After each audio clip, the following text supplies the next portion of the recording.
మన పూర్ణిమలో కళ్యాణం కమనీయం సేల్స్ ప్రతి 15,000 రూపాయల కొనుగోలుపై కంచి కాటన్ శారీ ఉచితం.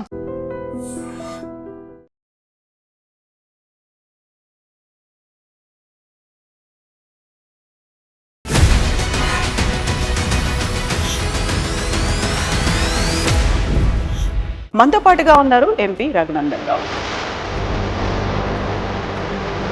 యూరియా కొరత అనేది ఒక 3 నెలల నుంచి విపరీతంగా ఉంది. యూరియాని ఎవరైతే తెస్తారో ఎవరైతే ఇస్తారో వాళ్ళకే మేము ఓటేస్తామంది బీఆర్ఎస్. సో తప్పు ఎవరిదంటారు అక్కడ? టెక్నికల్గా ఒక 1 వీక్ 10 డేస్ కొంత యూరియా డిలే ఉంటుంది, కానీ 100% రైతన్నలకి ఆగస్టు 1 వరకు ఎంత యూరియా కావాలో అంత యూరియాని అందించడం లోపల కేంద్ర ప్రభుత్వం 100% సఫలీకృతమైంది, చక్కగా పనిచేసి దాన్ని డిస్ట్రిబ్యూషన్ చేయడం లోపల కాంగ్రెస్ పార్టీ వైఫల్యం అయితే ఇప్పించడంలో విఫలమయ్యారు. ఉన్నటువంటి 8+8 కలిపితే 0 అయింది తప్ప రాష్ట్రానికి ఒరిగింది ఏమీ లేదు అనేది ఒక వాదన. ఇప్పుడు వాళ్ళ బాపు ఉన్నప్పుడు యూరియా ఇచ్చింది ఎవరు? నేను తమాషా చేస్తారు, మీరుంటే చక్కగా ఉంటుంది, పక్కన ఉన్నాడు ఉంటే చేతనైతే లేదనే మాటలు ఏం మాట్లాడతారు మీరు? అప్పుడు యూరియా ఇచ్చింది నరేంద్ర మోడీ, ఇప్పుడు యూరియా ఇచ్చింది నరేంద్ర మోడీ. అన్ని రాష్ట్రాలకి ఎంత అవసరం ఉందని ఇండియన్ పెడితే అంత ఇచ్చింది మేమే. కాంగ్రెస్ తోటి ఈ దరిద్రం ఉంటే టీఆర్ఎస్ తోటి ఆ భావ దారిద్ర్యం ఉంది. ఇద్దరు కలిసి మమ్మల్ని బదనాం చేసేయాలనే కార్యక్రమం తప్పితే ఏముంది అందులో చెప్పండి. సార్ ఇప్పుడు బీఆర్ఎస్ బీజేపీకి బీటింగ్ కాదా? వాళ్ళు ముస్లిమ్స్కి రిజర్వేషన్స్ కావాలని కొట్లాడతారు కేసీఆర్ వాళ్ళు, కాంగ్రెస్ కొట్లాడుతుంది. కాంగ్రెస్ బీఆర్ఎస్ ఒకటవుతుందా, బీజేపీ బీఆర్ఎస్ ఒకటవుతుంది? సో ఇప్పుడు మీరు ఈ మాటలన్నింటిలోనూ ఓట్ చోరీతో పాటుగా అన్నది సిబిఐ, ఈడీలు, ఐటీ ఈ అన్నింటినీ త్రిశూల వ్యూహాన్ని అమలుపరుస్తున్నారని అదే రోజు కదా రేవంత్ రెడ్డి కూడా కాళేశ్వరం ప్రాజెక్ట్ మీద సిబిఐకి ఇస్తోంది అని. మీరు ఈ ప్రశ్న రాహుల్ గాంధీనో రేవంత్ రెడ్డినో అడగాలి. కాంగ్రెస్ చేసిన తప్పులకు వచ్చి బీజేపీ వాళ్ళని సమాధానం చెప్పమంటే మాకు ఏమవసరం ఉందని సమాధానం. ఇది ఈ సిబిఐని ఈడీని తీసుకొచ్చింది బీజేపీ పార్టీ నరేంద్ర మోడీ గారు కాదురా బాబు, మీ నాయనమ్మ మీ తాత ఉన్నప్పుడు తెచ్చిరు, వాళ్ళని అడుగురా పోయాని అడిగిరారా పోయా అని చెప్పాలి కదా. బయటకు వెళ్ళినటువంటి రాజా సింగ్ ఆయన ఎందుకు కిషన్ రెడ్డి గారికే సవాళ్ళు విసురుస్తున్నారు? ఇద్దరు ఉన్నారు కాబట్టి ఇద్దరిట్లో ఎవరు మాట్లాడినా కరెక్ట్. మొత్తం బీజేపీ ఐడియాలజీనే పుచ్చుకున్నారా? పుచ్చుకోకపోతే బీజేపీ కండవట్లేదు.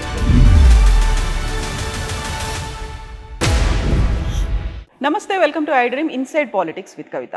బీజేపీ ఎంపీలు 8 మంది ఉన్నప్పటికీ రాష్ట్రంలో ఎరువుల కొరత ఎందుకని ఉంది? బీజేపీ కేంద్రం రాష్ట్రానికి సంబంధించి నిధులను ఎందుకు ఇవ్వలేకపోతోంది?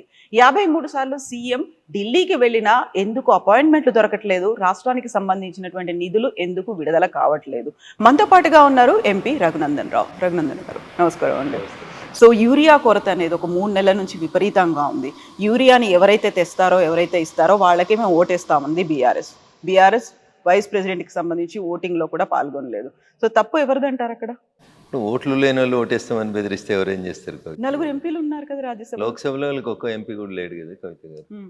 సో మేము చేసేది ఈ దేశం బాగుండాలని పనిచేస్తున్న నరేంద్ర మోడీ గారి నాయకత్వంలో తప్ప ఓట్ల కోసం సీట్ల కోసం మేము పంచాయతీ చేసేటోళ్ళం కాదు. యూరియా ఈ రాష్ట్రానికి కొంత డిలే, టెక్నికల్గా ఒక 1 వీక్ 10 డేస్ కొంత యూరియా డిలే ఉంటుంది, కానీ 100% రైతన్నలకి ఆగస్టు 1 వరకు ఎంత యూరియా కావాలో అంత యూరియాని అందించడం లోపల కేంద్ర ప్రభుత్వం 100% సఫలీకృతమైంది, చక్కగా పనిచేసింది. దాన్ని డిస్ట్రిబ్యూషన్ చేయడం లోపల కాంగ్రెస్ పార్టీ వైఫల్యం అయితే దాన్ని ఒక ఉద్యమంలాగా మలిచి రాష్ట్ర ప్రభుత్వాన్ని బదనాం చేసి కేంద్రాన్ని బదనాం చేసడం లోపల టీఆర్ఎస్ కొంతమేర సక్సెస్ అయింది. కాకపోతే ఇప్పుడు తేవడంలో విఫలమయ్యారు, లేకపోతే ఇప్పించడంలో విఫలమయ్యారు. ఉన్నటువంటి 8+8 కలిపితే 0 అయింది తప్ప రాష్ట్రానికి ఒరిగింది ఏమీ లేదు అనేది ఒక వాదన. ఇప్పుడు జర్నలిస్ట్గా పనిచేసి వచ్చిన కాబట్టి జర్నలిస్టులని అనే అధికారం నాకు ఉందని అనుకుంటాను. తెలుగు మీడియాకి బాగా పైత్యం ఎక్కువ కవిత. ఇప్పుడు వాళ్ళ బాపు ఉన్నప్పుడు యూరియా ఇచ్చింది ఎవరు? కేటీఆర్ వాళ్ళ నాయన ఉన్నప్పుడు లేదా కేసీఆర్ వాళ్ళందరికీ, తెలంగాణ ఉద్యమకారులందరికీ బాపు అయినా కేసీఆర్ 10 ఏళ్ళు ఈ రాష్ట్రాన్ని పాలించినప్పుడు యూరియా ఇచ్చింది ఎవడు? ఏం కాదా? నేను తమాషా చేస్తారు, మీరుంటే చక్కగా ఉంటుంది, పక్కన ఉన్నాడు ఉంటే చేతనైతే లేదనే మాటలు ఏం మాట్లాడతారు మీరు అసలు? అప్పుడు యూరియా ఇచ్చింది నరేంద్ర మోడీ, ఇప్పుడు యూరియా ఇచ్చింది నరేంద్ర మోడీ. అన్ని రాష్ట్రాలకి ఎంత అవసరం ఉందని ఇండియన్ పెడితే అంత ఇచ్చింది మేమే.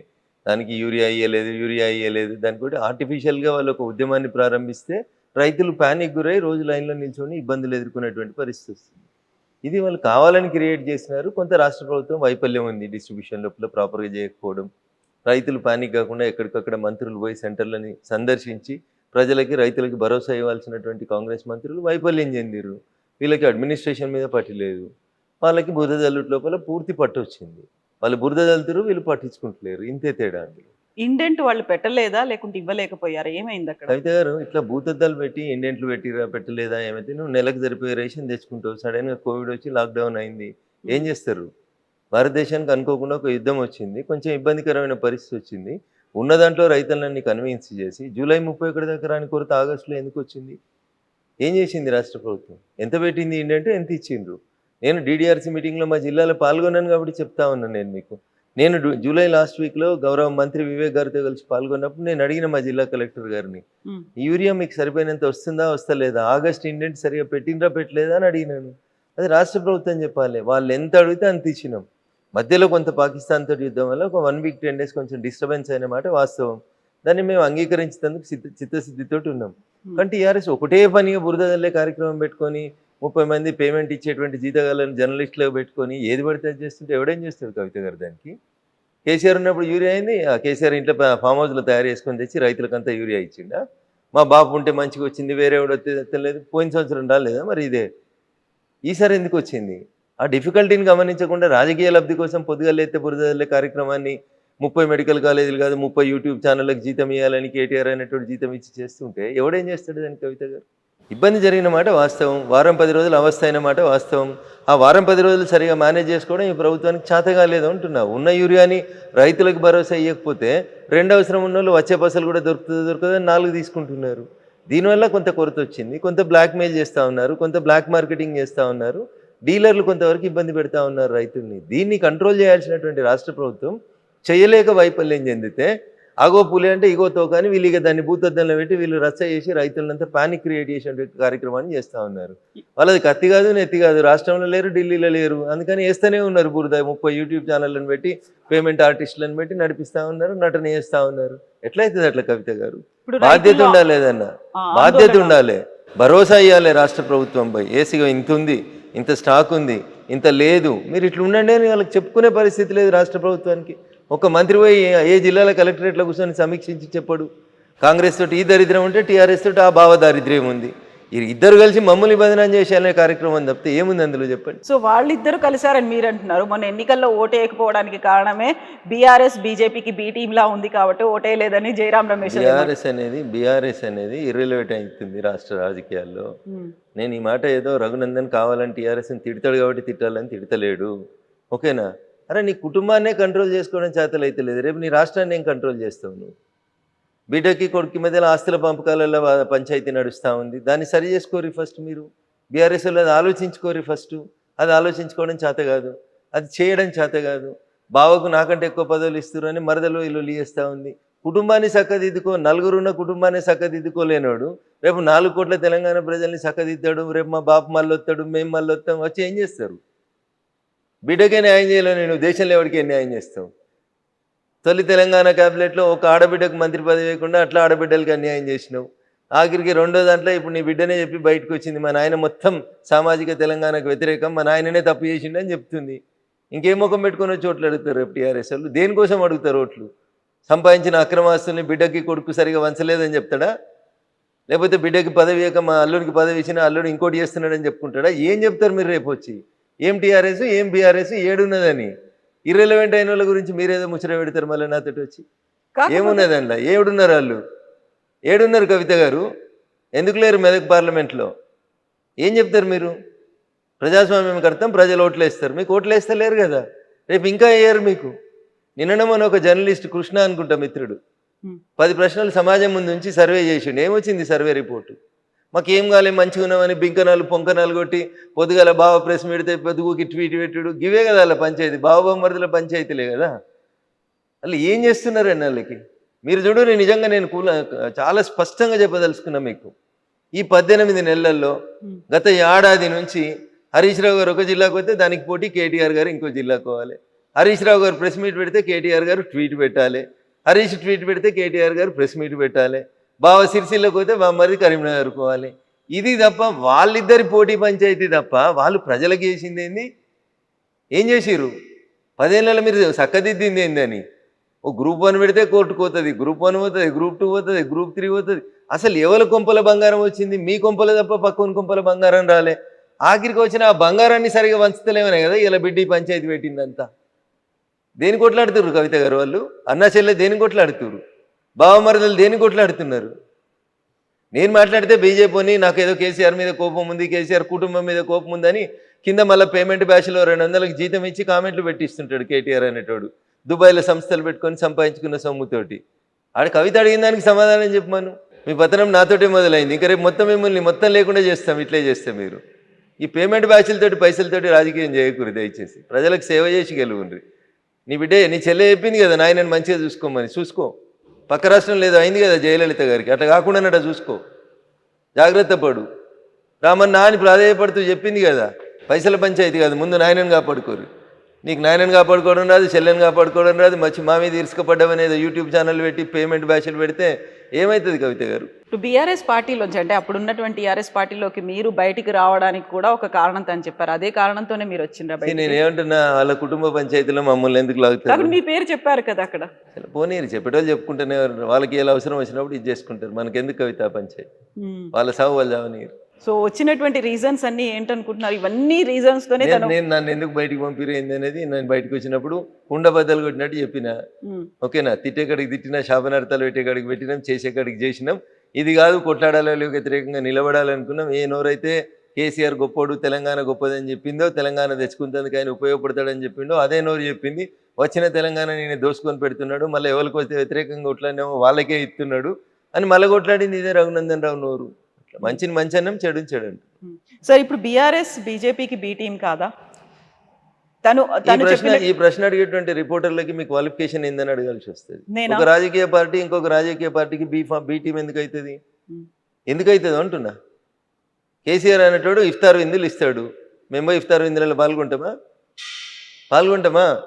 పార్టిసిపేట్ చేస్తున్నారు కదా.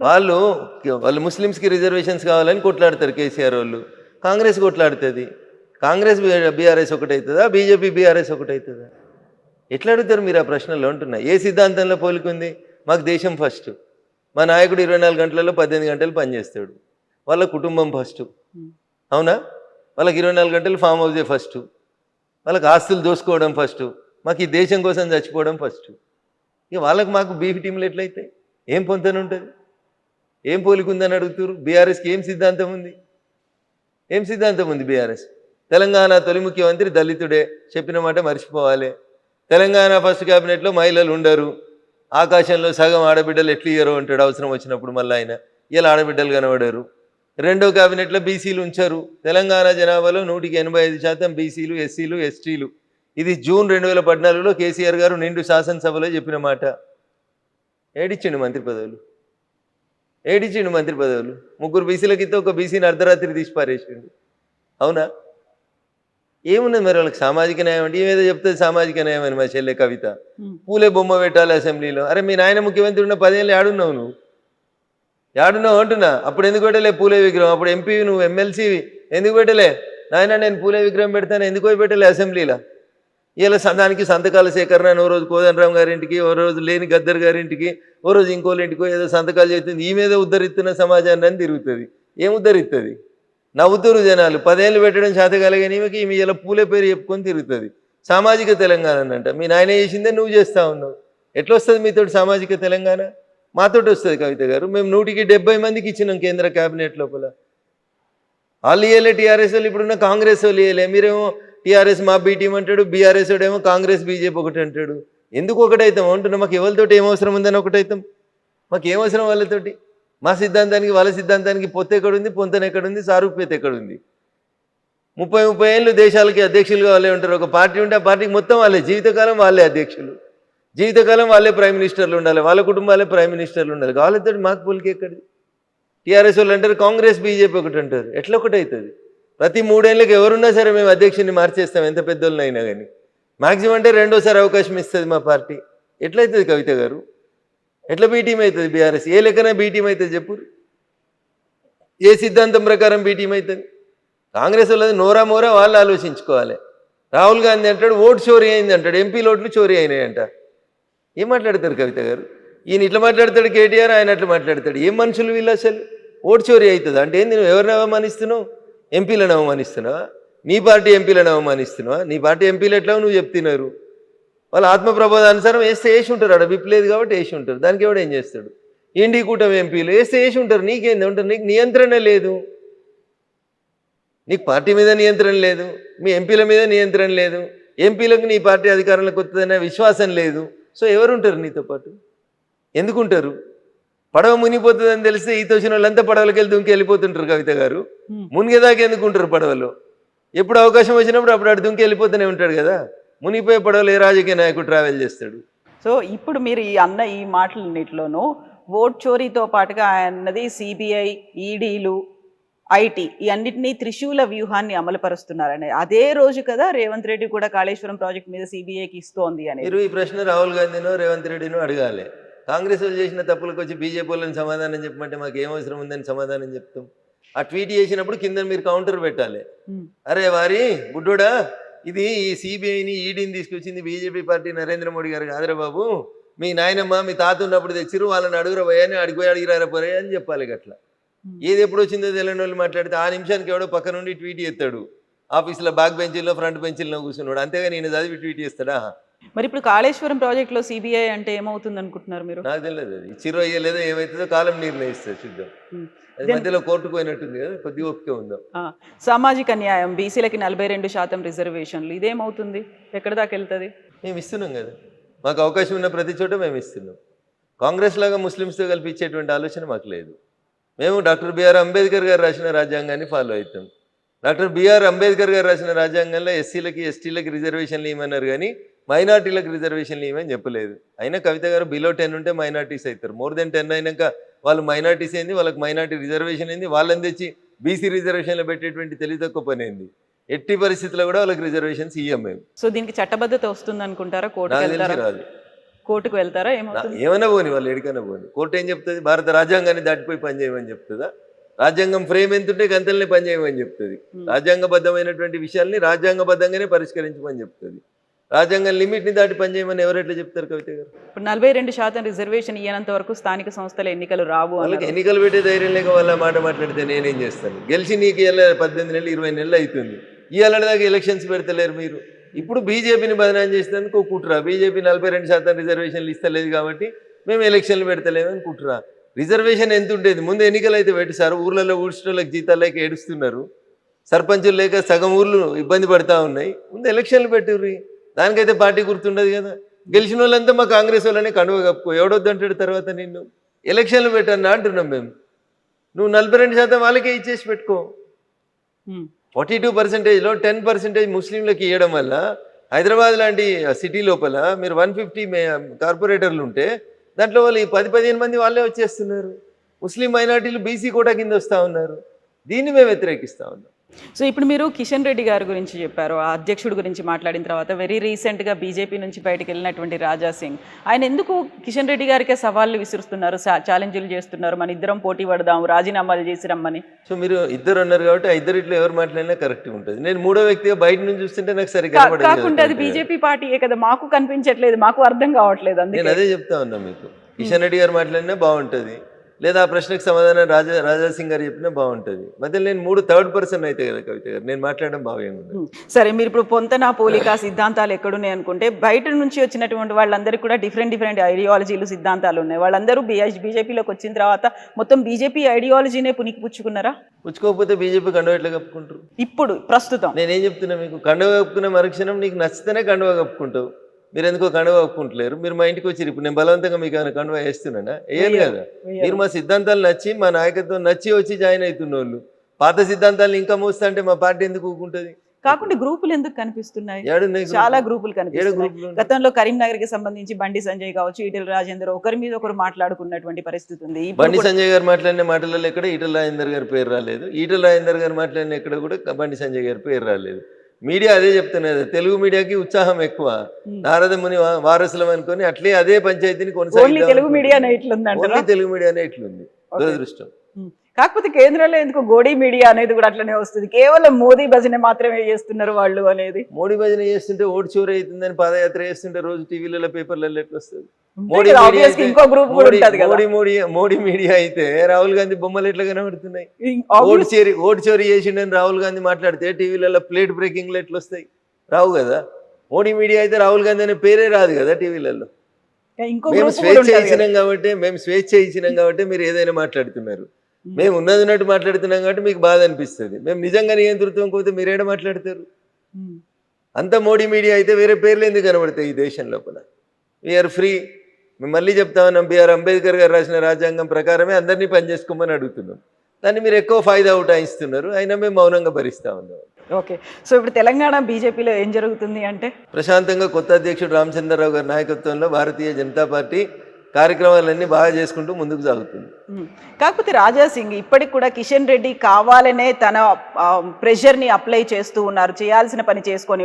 నిన్న ఆయన విసిరిన సవాల్లో కూడా ఎవరి పనులను వాళ్ళని చేసుకొనివ్వండి, అలా అయితేనే ఎంపీలు కూడా వాళ్ళ పనులు చేసుకుంటారు అని. మీ పనులు మీరు చేసుకోవడే ఫెసిలిటీ కావచ్చు, ఆ ఫ్రీ హ్యాండ్ అనేది మీకు ఉందా, ప్రెషర్ ఉందా? ఇప్పుడు మీరు వచ్చి నన్ను ఇంటర్వ్యూ చేస్తా అన్నారు. నేను ఎవరికైనా ఫోన్ చేసి ఇంటర్వ్యూ ఇవ్వాలా వద్దని అడిగినా నా అంతా నేను ఇంటర్వ్యూ ఇస్తున్నాను. అది మీ ఇండివిజువల్ డెసిషన్. మీ ఇండివిజువల్ డిసిషన్ ఏముంది? అదే మరి ఫ్రీగా పని చేసుకుంటున్నాం అని చెప్పడానికి చెప్తున్నా. నేను ఇండివిజువల్ డిసిషన్ అని చెప్తలేను. టీవీలోకి ఇంటర్వ్యూ ఇవ్వద్దు అని రామచంద్రరావు గారు చెప్పలేదు. చెప్తే రాజాసింగ్ గారు ఎట్లా ఇస్తారు ఇంటర్వ్యూలు? ఇయ్యరు కదా. సో ఆయన ఛాలెంజ్లు అయితే విసురుతున్నారు. ఆ తర్వాత గ్రూపులు ఉన్నాయి, సమాధానం గ్రూపులు 100% నాకైతే కనబడతలేవు. మరి మీ అద్దాలు పెట్టుకొని చూస్తే నాకేమైనా కనబడతాయో తెలియదు. నాకు అద్దాలు రాలేదు, ఇంకా నాకు గ్రూపులు కనబడతలేవు. ఓకే, ఈ అద్దాల గ్రూపుల కోసం కాదులేండి చూడడానికి, కానీ యాక్చువల్ గా అంటే ఆ చూపులో ఇక్కడ తేడా ఉంది అని అర్థం. నా చూపులోనే ఉందా? మరి సోషల్ మీడియా జర్నలిస్ట్ మిత్రులు, సోషల్ మీడియా ఏముంది? అది మీ ఇష్టం ఉన్న మీ చేతిలో సెల్ ఫోన్ ఉంది, మీ నోటికి వచ్చింది రాస్తారు, దానికి ఎవరిని జవాబు చేస్తారు? మీకు జవాబు జరుగుతానని లేదు, నేనేం చేయాలి దానికి? నా ఫోన్ నా ఇష్టం అంటారు మీరు, నేనేం చేస్తాను దానికి? అందుకనే కొత్త చట్టాలు వస్తాయి, వచ్చినాక చూద్దాం.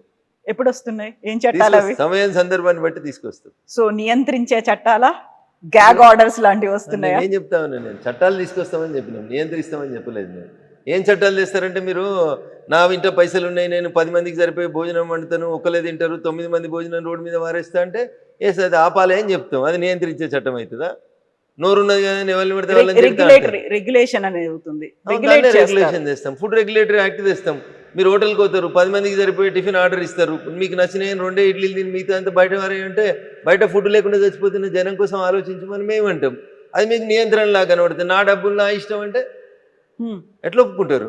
నీ డబ్బులు కాదు, ఈ దేశంలో నువ్వు పనిచేస్తే నీకు వచ్చిన వేతనం అది. ఈ దేశంలో మిగతా ఎట్లున్నారో కూడా చూడాల్సిన సామాజిక బాధ్యత ఉంటుంది మీ మీద. దాన్ని విస్మరించి నా ఇష్టం ఉన్నట్టు నేను ఉంటా అంటే ఉండనియేది. ఈ దేశంలో కొన్ని సంస్కృతులు, పద్ధతులు, సాంప్రదాయాలు, విలువలు, చట్టాలు, రాజ్యాంగం ఉంది. ఇది ఎటు పడితే అటు ఎవరు పడితే వాళ్ళు ఏది పడితే చేస్తామంటే నియంత్రించేందుకు బరాబరి చట్టాలు వస్తాయి. మీరు ఏమనుకుంటే మాకేమవుతుంది? జనానికి ఉపయోగపడే చట్టాలు తీసుకొస్తాం. ఎస్, ఈ నియంత్రణకి నాకు ఈ మధ్య జరిగిన ధర్మస్థల ఇన్సిడెంట్స్కి సంబంధించి అక్కడున్నటువంటి మఠాధిపతులు, సన్యాసులు అందరూ వెళ్ళి అమిత్ షాని కలిసిన తర్వాత ఆయన ఒక మాట అన్నారు అని, నియంత్రించడానికి ఒక చట్టం అనేది తీసుకొస్తాం. ఎందుకంటే రిలీజియన్ సిస్టమ్కి సంబంధించి హిందూ మఠాల మీదనో, హిందూ దేవాలయాల ప్రార్థనాలయాల మీదనే అటాక్ అవుతుంది కాబట్టి దానికి సంబంధించినటువంటి ఒక చట్టం తీసుకురావాల్సినటువంటి అవసరం ఉంది. ఆ దిశగా మేము ఆలోచిస్తున్నామని. అది కూడా రాబోతుందా? ఇప్పుడు సికింద్రాబాద్లో మీరు ఒక హనుమంతుని దేవాలయం ధ్వంసం అయింది. ఏం చెప్పారు పోలీసు వాళ్ళు? ఓ మతిస్థిమితం లేని కర్ణాటకకు చెందిన వ్యక్తి చేసిండు అని చెప్పారు. తర్వాత నా పార్లమెంట్లో వచ్చి సదాశివపేటలో ఒక హనుమంతుని కూడా ధ్వంసం అయింది. అదేదో మతిస్థిమితం లేనోడు పోయి చేసిండ్రు అన్నారు. రీసెంట్గా ఒక 1 month బ్యాక్ నేషనల్ హైవే మీద రుద్రారం అనే విలేజ్లో హనుమంతుని విగ్రహం ధ్వంసం అయింది. వీళ్ళంతా పక్క రాష్ట్రాలకు వెళ్ళి వచ్చి మతిస్థిమితం లేని వాళ్ళు వచ్చి 100 kilometers ట్రావెల్ చేసి వస్తుంటే వాడికి మధ్యలో మసీదు కనబడతలేదా? రోడ్డు మీదనే ఉంటాయి కదా మసీదులు. వాడికి దారిలో ఎక్కడ చర్చి కనబడతలేదా? 200 kilometers ఒక హనుమంతుని కూడా కనబడుతుందా? అంటే దేవాలయాల మీద దాడులు జరుగుతుంటే మౌనంగా చూసుకుంటూ ఉండాలన్నా మేము? 180% ఉన్న హిందువులు మౌనంగా ఉండాలి, 10% లేని వాళ్ళు వచ్చి రోడ్ల మీద మా మసీదుని ముట్టొద్దు, మేము రోడ్డు మధ్యలో కడతామంటే సపరేట్ కూకోవాలన్నా? సుప్రీంకోర్టు చెప్పింది కదా, ఏ ప్రార్థనా మందిరం ఉన్నా తీసేయమన్నది. తీసేస్తాం, తప్పకుండా తీసేస్తాం, నిలబడి తీసేస్తాం, నిల్చోబెట్టి తీసేస్తాం సందర్భం వచ్చినప్పుడు. నువ్వు దాన్ని నియంత్రిస్తున్నట్టుగా తల్లి ఇంకేమంటావు నీ ఇష్టం. చట్టం ముందు అందరూ సమానం అనేది మేము చెప్పదలుచుకున్నాం, చెప్తాం, అదే మాట చెప్తాం.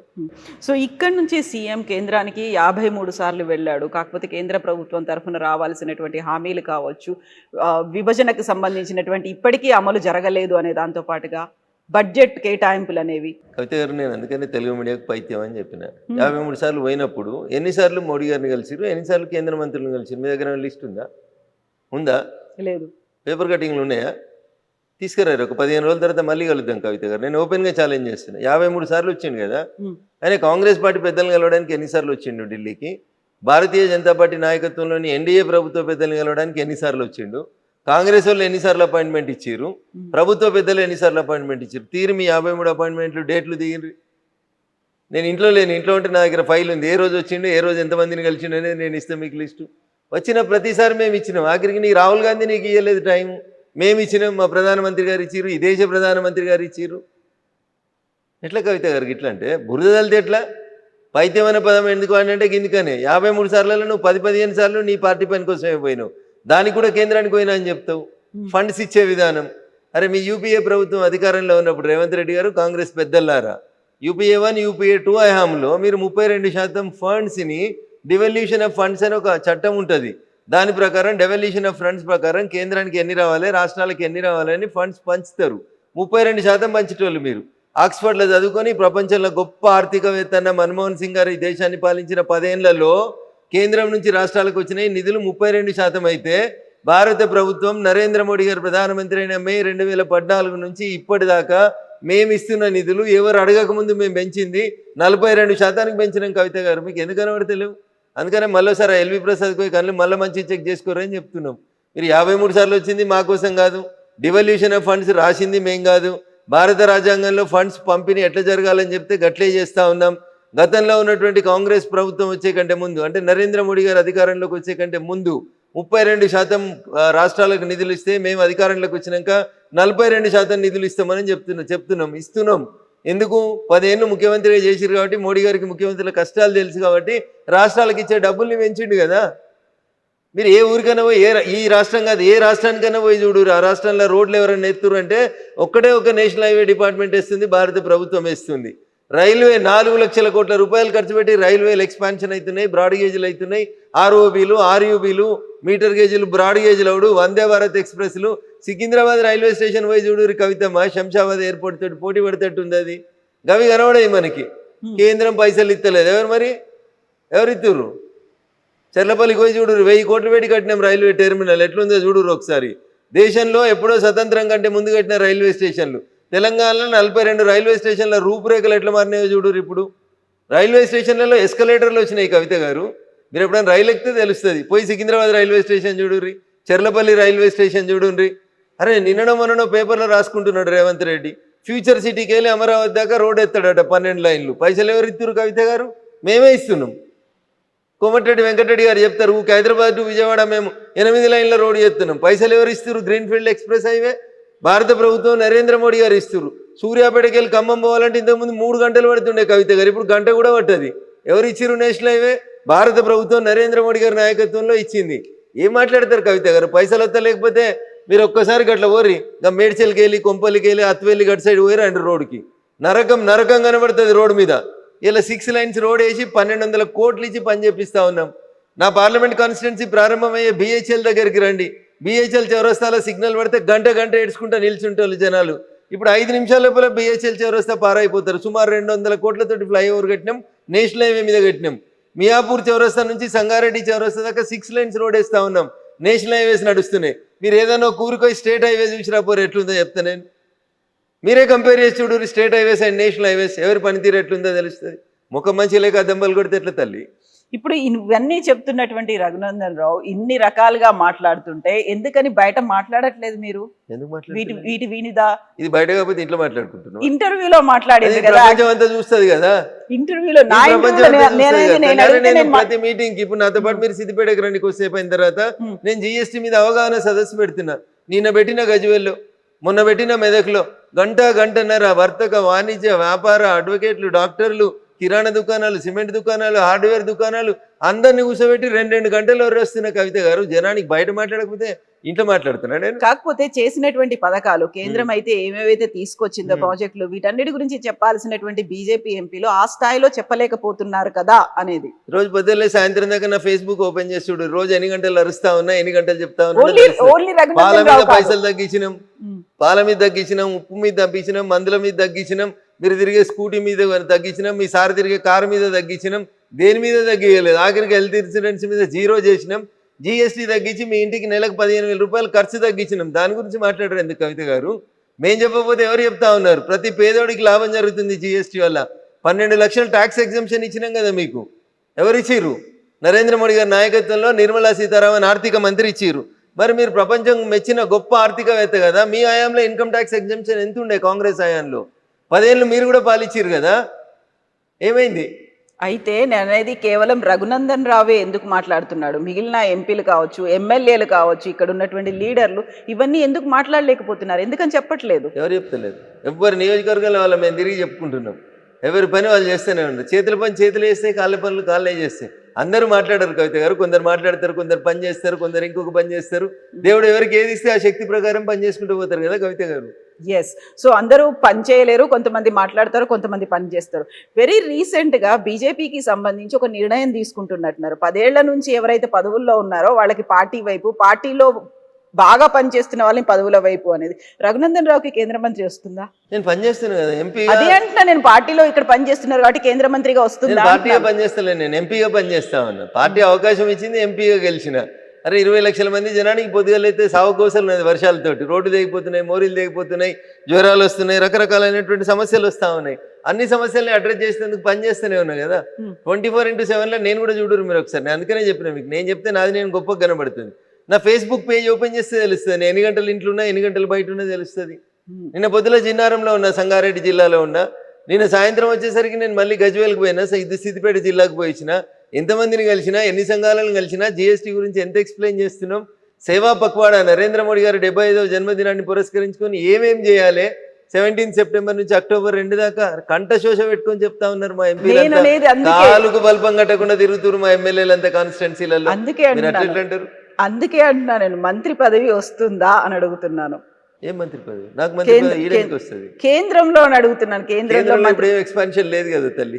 తొందరలో మొన్న తీసుకున్నటువంటి ఒక నిర్ణయం ఇంటర్నల్ గా నేను మొదటిసారి గెలిచినటువంటి ఎంపీని కవిత గారు.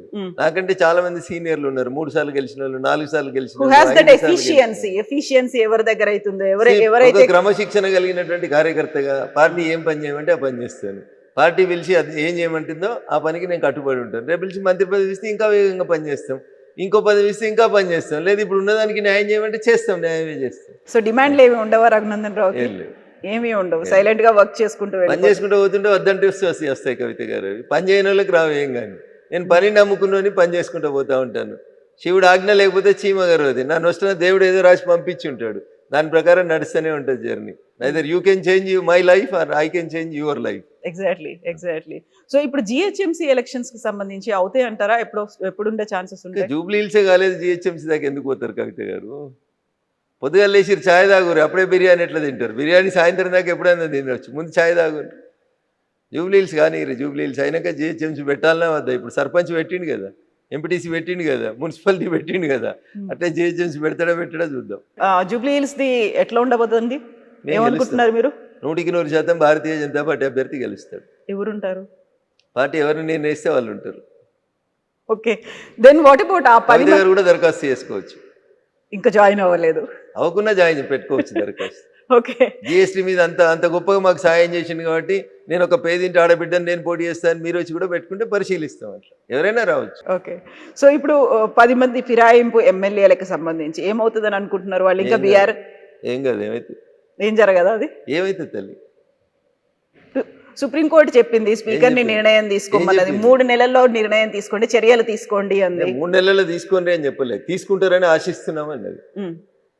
చేస్తావా చేస్తావా అనలేదు సుప్రీంకోర్టు, చేస్తారని ఆశిస్తున్నా అన్నది.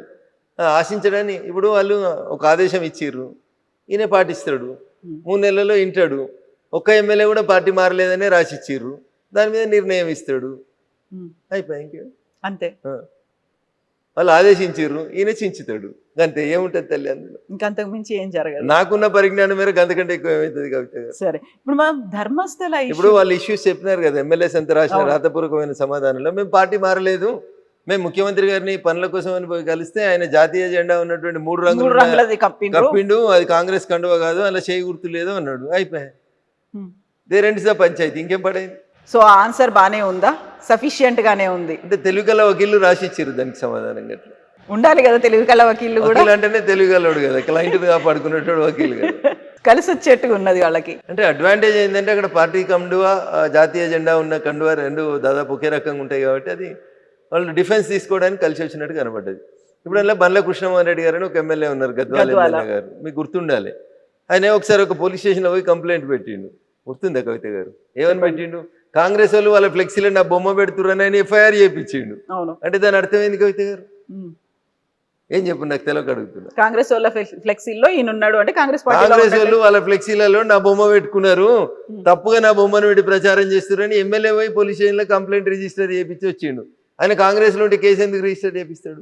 సో అంటే ఆయన బీఆర్ఎస్ అని మీరు అంటున్నారు. నేను అంటలేను తల్లి, ఆయన చెప్పింది చెప్తా ఉన్నాను. నాకేం అవసరం, నేను ఆయన వకీల్ కాదు, నాకు సంబంధం లేదు. సో ఇప్పుడు మనం ధర్మస్థల గురించి మాట్లాడుకుంటే ధర్మస్థలలో ఏం జరిగిందని అనుకుంటున్నారు? ఎందుకని అంత మాస్ బరియల్ అనే దేశవ్యాప్తంగా ఒక నెగటివ్ ప్రొపగండా అయింది?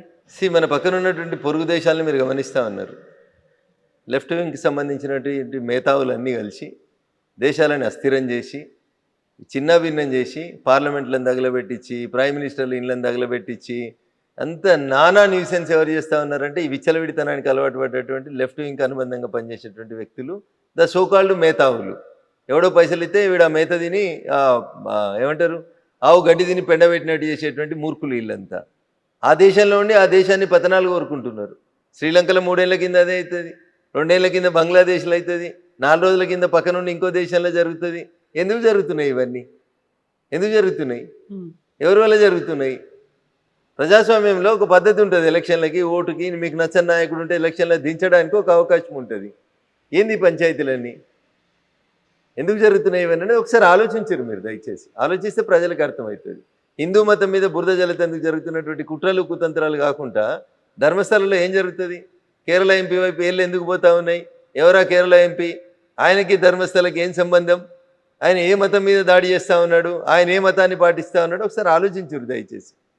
సో అది మ్యాటర్ కోర్టులో సబ్జుడీస్ అయినప్పుడు ఇప్పుడు నేను ఎందుకంటే ఎక్కువ మాట్లాడలేను కాబట్టి కవిత గారు నిజం కొద్ది రోజులు ఆగు, ఆలస్యంగానైనా బయటకు వస్తుంది. నేపాల్లో జరిగిన తర్వాత వరుసగా 3 కంట్రీస్లో అయింది, అవి కూడా మన నైబర్ కంట్రీస్ అయిన తర్వాత మన దగ్గర కూడా అలాంటి రివోల్ట్ అనేది వస్తుంది అనేటువంటి విశ్లేషణలు ఎందుకు వినిపిస్తున్నాయి? మీరు యూత్ బయటికి రండి, జెన్జీ మీరు యాక్టివ్గా ఉండండి అనేటువంటి నినాదాలు కూడా సోషల్ మీడియాలో ఎందుకు కనిపిస్తున్నాయి? ఎందుకంటే నేను చెప్పిన కదా పైత్యం ఎక్కువ కనబడతాయి, మేత ఎక్కువైంది కాబట్టి కనబడుతున్నాయి. పక్క దేశాలకి వెళ్ళి వీళ్ళకి జీతం ఇచ్చేటో డబుల్ జీతం ఇస్తుంది కాబట్టి మాట్లాడుతున్నారు అంతే, అంతకంటే ఎక్కువ ఉంటుంది. వీళ్ళతో అయ్యేది ఏంది అంటున్నా, వీళ్ళతో ఏం కాదు గుర్తుపెట్టుకోరు. ఈ దేశానికి ఒక సంస్కృతి ఉంది, ఈ దేశంలో ఉన్న యువతకు ఒక ఆలోచన ఉంది. పక్క దేశాలలో జరుగుతున్నటువంటి సంఘటనలను చూసి అట్లాంటి సంఘటన జరగకుండా ఈ దేశాన్ని ఎట్లా కాపాడాలో ఈ దేశంలో ఉన్న యువతకు తెలుసు.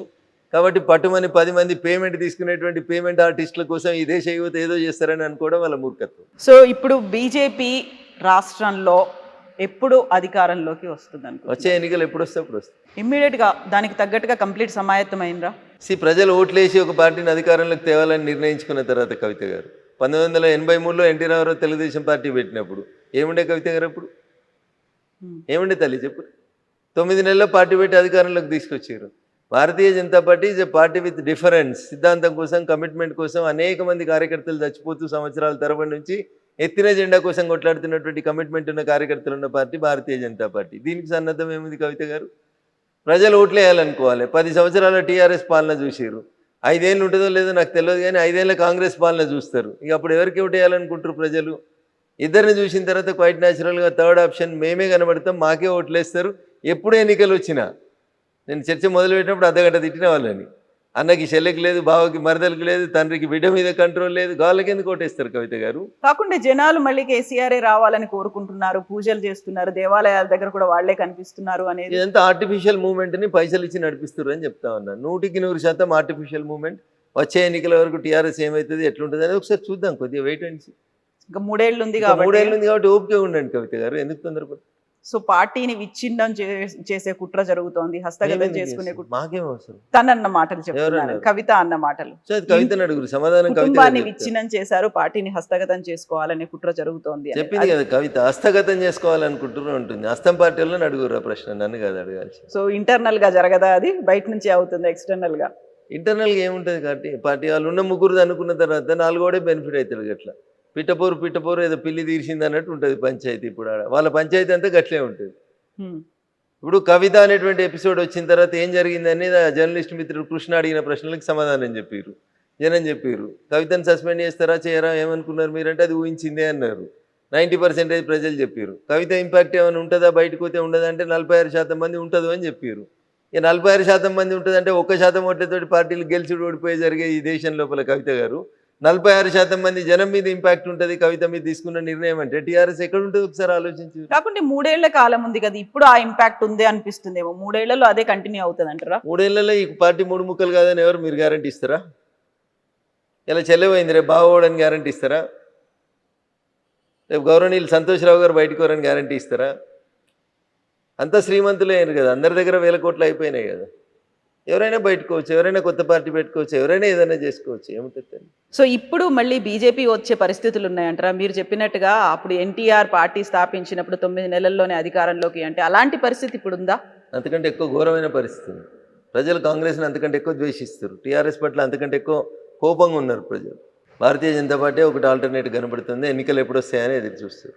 యూనిటీ ఉందా బీజేపీలో? మరి దానికోసం సమిష్టిగా పోరాడడానికి కృషి చేయడానికి ఉంది, కలిసికట్టుగా ఉంది.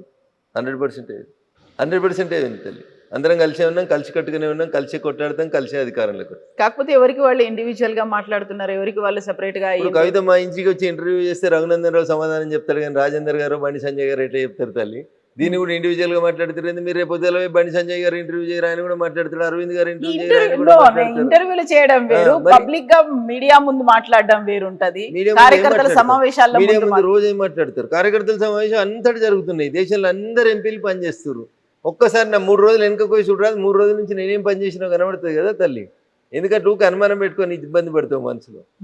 చూడు అట్లే ప్రతి ఎంపీకి ఫేస్బుక్ పేజ్ ఉంది, చూడు ఒకసారి ఎవరెవరు ఎక్కడ పనిచేస్తారు, ఏం మాట్లాడుతారో తెలుస్తుంది కదా. అందరం పనిచేస్తున్నాం, నియోజకవర్గాల్లో పనిచేస్తున్నాం, రాష్ట్ర నాయకత్వం బలంగా ఉంది, కేంద్ర నాయకత్వం బలంగా ఉంది, పార్టీ అధికారంలోకి వస్తుంది. So you are very confident. ఎన్ని లెక్కల్లో చెప్పమంటే ఎట్లా చెప్తారు? ఎన్ని వస్తాయి అని అంటారు మీరు? అధికారంలో రావడానికి ఎన్ని సీట్లు కావాలో అన్ని వస్తాయి. చాలా మ్యాజిక్ ఫిగర్ క్రాస్ అయితే సరిపోతుంది అంటారా? సరిపోదు. ఇప్పుడు కాంగ్రెస్కి ఎన్ని వచ్చినాయి? 63 వచ్చినట్టున్నాయి కదా, సరిపోతలేవా? అంతే మరి, అంతేనా? అంటే 63 కాదు, రేపు 119 ఉంటాయా, 153 అవుతాయా, 175 అవుతాయా? చాలా కాలంలో చాలా మార్పులు వస్తాయి తల్లి. 3 ఏళ్లలో 1 నేషన్ 1 ఎలక్షన్ వస్తుంది, మహిళా రిజర్వేషన్ 33% వస్తుంది, స్టేట్ అసెంబ్లీలో ఉన్న సీట్లు రీఆర్గనైజ్ అవుతాయి, దాంతోపాటు ఎస్సీ ఎస్టీల సీట్లు రీఆర్గనైజ్ అవుతాయి, భారత పార్లమెంట్లో సీట్లు పెరుగుతాయి, జనగణన పూర్తి అయిన తర్వాత రీఆర్గనైజేషన్ కమిటీస్ వస్తాయి. ఇన్ని పెట్టుకొని రేపు ఏమవుతుందో తెలియనప్పుడు 3 ఏళ్ల తర్వాత ఏమవుతుందో ఇప్పుడు ఎట్లా ఉంచుతాం కవిత గారు? అందులో 42% రిజర్వేషన్తో పాటుగా ఇప్పుడు కర్ణాటక గవర్నమెంట్ కూడా మళ్ళీ బీసీ కులగణన చేయాలి అనేటువంటి ఒక నిర్ణయానికి ఎప్పుడో చేసిన కులగణన ఏమైంది కవిత? అది ఎప్పుడో 10 ఏళ్ల కింద చేశారు కాబట్టి మళ్ళీ ఇప్పుడు శాస్త్రీయంగా చేయాలి అనేది. కాంగ్రెస్ అధికారంలో ఉన్నప్పుడు ఒక రకంగా ఉంటుంది, ప్రతిపక్షంలో ఉంటే ఒక రకంగా ఉంటుంది. కాంగ్రెస్ ఈ దేశంలో బీసీలకు ఏ రోజు కూడా న్యాయం చేయలేదు. ఈ దేశానికి స్వతంత్రం వచ్చిన 75 ఏళ్ల తర్వాత నిన్న ప్రమాణ స్వీకారం చేసినటువంటి గౌరవనీయులు రాధాకృష్ణన్ గారు భారతదేశానికి మొట్టమొదటి ఓబీసీ ఉపరాష్ట్రపతి. అంటే మీరు అర్థం చేసుకోరు కాంగ్రెస్ సంస్కారం ఏందో. 55 ఏళ్ళు ఈ దేశాన్ని పాలించి ఒక ఉపరాష్ట్రపతిని ఒక ఓబీసీ క్యాండిడేట్ని చేయలేనటువంటి పార్టీ కాంగ్రెస్ పార్టీ. వాళ్ళు 42% రిజర్వేషన్ ఏడిస్తారు కవిత గారు. వాళ్ళ గురించి ఏదో బాగా పట్టుకొని తనలాడుతూ ఉన్నారు మీరు. మీ క్యాండిడేట్ దిక్కులేడు. ఎవరికి ఇచ్చారు ఉపరాష్ట్రపతి క్యాండిడేట్? సుదర్శన్ రెడ్డి గారు ఓసీకి ఇచ్చారు. ఎందుకు బీసీకి ఎందుకు వెళ్ళలేదు మరి? రేవంత్ రెడ్డి పొద్దులు అయితే బీసీ ఢిల్లీ దాకా వచ్చి ధర్నా చేసినావు కదా, నీకు మోకా వచ్చింది కదా, నువ్వు ఎందుకు అమలు చేయలేదు? 42% కాదు, ఒక సీటు ఓబీసీ ఈ దేశంలో ఇయ్యాలట దాకా ఎవరు చేయలేదు. మేము చేస్తున్నామని ఒక ఓబీసీ క్యాండిడేట్ని ఎందుకు పెట్టలేదు? పోనీ మీ హైకమాండ్ పెట్టలేదు, మరి మేము ఒక ఓబీసీ క్యాండిడేట్ని పెట్టినాం. కొంతమంది బీసీ ఎంపీలు మాకు ఓటేసారు, మీకెందుకు కడుపు నొత్తుంది? ఓటు చోరీ ఏంది? ఓటు చోరీ ఏంది కవిత గారు? దానికి విప్ ఉండదు, ఉపరాష్ట్రపతి ఎన్నికకు విప్ ఉండదు. విప్ లేనప్పుడు ఏం పోయినా తనకి ఇష్టం ఉన్నట్టు ఓటేసుకుంటాడు. నువ్వు క్రాస్ ఓటింగ్ అయింది అనేది దాంట్లో క్రాస్ అయింది, ఓటింగ్ అయింది, నాకు అర్థం కాదు. మీరు ఎంపీ కవిత గారు, మీరు ప్రజల చేత ఎన్నుకోబడినటువంటి గౌరవ ప్రజాప్రతినిధి. మీరు ఎవరు కోటేయాలో ఇంకొకరు చెప్తారా? ఇంకొందరు దారుణంగా సిగ్గు లేకుండా మాట్లాడుతారు, 20 కోట్లకు ఎంపీలు పోయినరని, అమ్ముడు పోయి ఓటేసిరని. కొంచెం అన్నం తిన్నట్టు మాట్లాడి నేర్చుకోవాలి వాళ్ళు. ఎంపీలు 20 కోట్లు తీసుకొని ఓటేసిరా? ఇంత సంస్కారహీనంగా మాట్లాడతారా? నీ పార్టీ బీఫామ్ మీద గెలిచిన నువ్వు కంట్రోల్ చేసుకోవడం చేతగాక, నీ దగ్గర పనిచేసే నీ ఎంప్లాయీని నువ్వు కంట్రోల్ చేసుకోలేక మమ్మల్ని అంటే ఎట్లా కవిత గారు? మీ ఐడ్రీమ్లో పనిచేసే వాడు పక్క ఛానల్లోనికి మీ సమాచారం ఇస్తుంటే అది మీ చేతగానితనం అవుతుంది, కానీ మాది ఎట్లయితుంది? అది ఎట్లయితే చెప్పుర్రి. So true. సో ఇప్పుడు సుదర్శన్ రెడ్డి గారి గురించి అమిత్ షా చేసినటువంటి ఆ వ్యాఖ్యలు మీరు విన్న తర్వాత ఏమనిపించింది? సో మాట్లాడినంటే ఉన్నట్టు మాట్లాడతాడు కదా, అబద్ధం ఎందుకుంటుంది? 10 ఏళ్ల తర్వాత ఎందుకు ఇప్పుడు ఎందుకు మాట్లాడినరు? నువ్వు స్క్రీన్ మీదకి వచ్చినావు కాబట్టి మాట్లాడుతున్నావు, ఇవాళ నువ్వు రాజకీయాలకు వస్తున్నావు కాబట్టి మాట్లాడుతున్నావు. రాజకీయాలకు రాకపోతే నీ గురించి ఎందుకు మాట్లాడతాం? మాకేం అవసరం? రిటైర్డ్ అయిన ఒక జడ్జి గురించి మాట్లాడాల్సిన అవసరం భారత హోంమంత్రికి ఏముంటుంది? నువ్వు రాజకీయాలకు వస్తున్నావు కాబట్టి ఇక వచ్చిన క్యాండిడేట్ పలానాడు అని చెప్తున్నాం. తప్పేముంది? నువ్వు బయటికి రాని సేపు మేము మాట్లాడినావా మీ గురించి? కాకపోతే ఆపరేషన్ కగార్ మేము స్టార్ట్ చేస్తున్నప్పుడైనా అప్పుడైనా మాట్లాడాల్సి ఉండే, అప్పుడు కూడా మాట్లాడకుండా మేము ఎప్పుడు మాట్లాడాలో నిర్ణయించేందుకు మీరెవరు కవిత గారు? మేము ప్రజల చేత ఎన్నుకోబడినటువంటి ప్రభుత్వం మాది. ఏది ఎప్పుడు మాట్లాడాలో ఈ దేశ హోంమంత్రికి ప్రధానమంత్రికి మీడియా డిక్టేట్ చేస్తుందా? ఇంత అన్యాయం ఉంటుందా? మీడియా డిక్టేట్ చేయడం కాదు, కాకపోతే ఆపరేషన్ మాట్లాడితే మంచోళ్ళం మీరు. నేను అలా ఆపరేషన్ కగార్ మేము స్టార్ట్ చేసాము మార్చి ఆపరేషన్ కగార్ మార్చి 2026 వరకు ఈ దేశంలో నక్సలైట్లు ఏరేసేందుకు మొదలుపెట్టిన ఆపరేషన్. అవును, దాంట్లో ఎల్లయ్య పేరు మల్లయ్య పేరు ఎందుకు మాట్లాడాలి? మీ పేరు తీసి మిమ్మల్ని ఎందుకు ఇచ్చేయాలి? మేము ఏం అవసరం మాకు? రిటైర్డ్ అయ్యారు, అయిపోయింది మీ కార్యక్రమం అయిపోయింది. ఇక మీ గురించి ఎందుకు మాట్లాడాలి? మీరు మళ్ళీ కొత్త బట్టలు వేసుకొని వచ్చారు కాబట్టి మీ గురించి మాట్లాడాల్సి వస్తుంది. సందర్భం లేకుండా మాట్లాడితే జనం ఏమంటారు? సమయం సందర్భం ఉన్నప్పుడు మాట్లాడాలి, సందర్భం లేనప్పుడు ఇంట్లో పడుకొని గురించి మాట్లాడడం ఎందుకు మాట్లాడతారు? అది సంస్కారం కాదు అది. సో మళ్ళీ దాన్ని రివోక్ చేయడం రివైవ్ చేయడం అట్లాంటిది ఏదైనా ఆ ఇచ్చిన తీర్పునో అవసరం లేదు. ఇప్పుడు ఇంకా 10 సంవత్సరాల తర్వాత ఏం చేయాలో ప్రభుత్వం ఒక నిర్ణయం తీసుకుంది, చేసుకుంటూ పోతా ఉంది. ఇంకా దాన్ని చేసేది ఏముంటుంది ఇంకా? So operation Kagar will continue, అట్లాగనే అవుతుంది. డౌట్ ఎందుకు దాంట్లో? ఈ దేశ హోంమంత్రి ఒకసారి ఒక మాట చెప్తే బరాబర్ జరిగి తీరుతుంది. సో మేము రఘునందన్ రావు గారిని నెక్స్ట్ ఎట్లా చూడొచ్చు? ఇట్లా చూస్తారు. కాలు కొంచెం గుడుతున్నావు, అప్పుడు కొంచెం మంచిగా నడుస్తాం అంతే. యాక్టివ్ అవుతారు, ఇంకా మోర్ యాక్టివ్. ఆపరేషన్ చేయించుకొని కొంచెం ఇబ్బందిలో ఉన్నాను కాబట్టి కొంచెం గుడుతూ మెల్లగా నడుస్తా ఉన్నాను. అప్పటికి ఇంకా బాగా యాక్టివ్ కనబడతాను. సో మెదక్ నుంచేనా అప్పుడు కూడా? అరే తల్లి 3 సంవత్సరాలు ఉంది అంటున్నా. చాలా కాలం ఉంది రేపు లేడీస్ కి వచ్చింది అనుకో తల్లి, రఘునందన్ రావు పోటీ చేస్తా అంటే టికెట్ ఇస్తుందా పార్టీ? ఇవ్వరు. కాన్స్టిట్యున్సీస్ రీఆర్గనైజ్ చేసి రేపు అది ఎస్సీలకు ఎస్టీలకు రిజర్వ్ అయింది అనుకోరి, నాకు పోటీ చేసే అవకాశం ఉంటుందా? అందుకని తొందరపడకూరి, వెయిట్, సమయం వచ్చేదాకా వెయిట్ చేయండి. ఇప్పుడు కులగణన భారత ప్రభుత్వం స్టార్ట్ చేసింది, జనగణన కూడా స్టార్ట్ చేసింది, కులగణన స్టార్ట్ చేసింది. ఇవన్నీ అయిపోయినాక 2017లో రీఆర్గనైజేషన్ కమిటీ వస్తుంది. వీటన్నింటికంటే ముందు ఆల్రెడీ పాస్ అయినటువంటి 33% మహిళా రిజర్వేషన్ ఉంది. ఇవన్నీ చేయాలా వద్దా కవిత గారు? చేస్తున్నప్పుడు ఏ సీట్ ఎటు పోతుంది, ఏ సీట్ ఏ రిజర్వేషన్లకు వస్తుంది తెలియకుండా ఎందుకు తొందరపడు? నేను అనేది అది అంతే. అంతేగాని మిమ్మల్ని ఏదో డిస్కరేజ్ చేయాలనో ఇంకోటి చేయాలనో. నేనేం డిస్కరేజ్ అవ్వట్లేదు, కాకపోతే you are very confident. And మన దగ్గర తెలంగాణలో కూడా రాబోతుంది. 100% మాదే అధికారం. అండ్ 4th టైం కూడా మోదీ వస్తారా? మళ్ళీ 100% వస్తారు. మోదీయే ఉంటారా? ఉంటారు. అప్పుడు కూడా ప్రజలు కోరుకున్న తర్వాత ఆయన ఉండకపోతే మీరు ఉంటారా? నేను ఉంటున్నా. ప్రజలు ఆయన్ని కోరుకుంటున్నప్పుడు ఆయనే ఉంటాడు ఈ దేశ ప్రధానిగా. సో 4th టైం కూడా అక్కడ ఎన్డీఏ వస్తుంది, బీజేపీ వస్తుంది, ఎన్డీఏ కూడా వస్తుంది. In fact it is an NDA only, ఎన్డీఏనే వస్తుంది. ఎస్ అండి, thank you so much Raghunandan garu. Thank you. And for more videos, please subscribe to iDream. Please subscribe to iDream. Please subscribe iDream. And please subscribe to iDream. For more videos, subscribe to iDream. please like, share and subscribe to the channel. Congratulations, iDream. Subscribe to iDream. Subscribe to iDream. So subscribe to iDream Media. iDream ki iDream team andarki huge congratulations. Please subscribe iDream Media. Please subscribe to iDream. Subscribe iDream. Please subscribe to iDream. iDream అంటే నా కళల ఛానల్ను subscribe చేసుకున్న నోరు తిరుగుతలేదు, మీరైతే గంట గుర్తు కొట్టండి. For more such videos, please subscribe to iDream. Subscribe to iDream. Please subscribe to iDream. Please subscribe iDream Media. Please do subscribe to iDream. Please subscribe to iDream Media. For best entertainment and information, please subscribe iDream. And don't forget to subscribe to iDream.